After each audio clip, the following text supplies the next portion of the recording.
Now it's almost July, and it seems like our wartime president has surrendered, waved the white flag, and left the battlefield. And Vice President Joe Biden finally held a press conference this week. Now let's hear from both sides of the aisle here, going head-to-head. Political commentator, good friend Amisha Cross, and former Deputy Assistant to President Trump, host of America First on Salem Radio, Dr. Sebastian Gorka. Amisha, I'll give you some high five, give you a virtual high five. Your candidate finally got out of the basement. How did he do in the presser?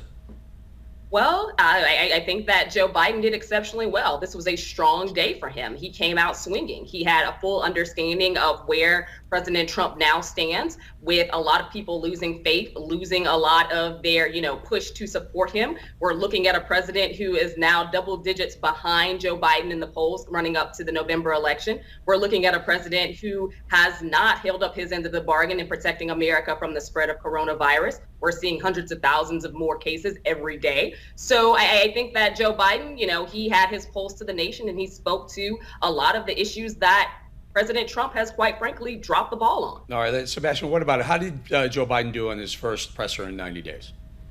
It's very amusing. I think he has a career ahead of him, Eric, in stand-up comedy. A man who comes out and gives a speech about the president surrendering and not being on a battlefield after Joe, Sleepy Creepy Joe, has been hiding in his basement for 90 days. And then when he lies to the audience, he can't even get his lies right. He got one real question amongst all the softballs when somebody said, do you have cognitive issues that people are criticizing you for your cognitive capabilities? Joe Biden actually stuttered and ummed and ahed and then said, yes, I'm regularly checked for my cognitive issues and I don't have any. Eric, who gets regularly checked for having cognitive issues? I think that's everything America needs to know about Joe Biden. I'd like to see some of those reports. Misha, but let's talk about that for a second. That was, for me, that was the moment of, first of all, let's talk about the fact that Joe Biden had a list of questions pre-prepared and the people that he was going to call on in order. I found that very disconcerting for the first presser, but neither here nor there. Joe Biden says he's willing to do 3 debates with President Trump. I want to see it too, don't you?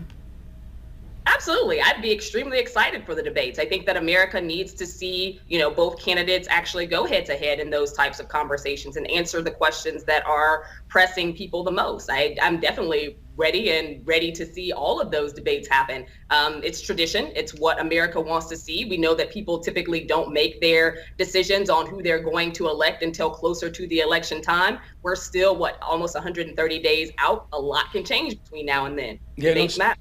Sebastian, so a lot of my friends come up and they see the polls. They say, should we worry? And I'm like, listen, if Misha points out 130, whatever it is, 4 months away, a lot can happen those 4 months. 3 big things are going to happen, 3 debates, and I believe that's where America will decide who the next president will be.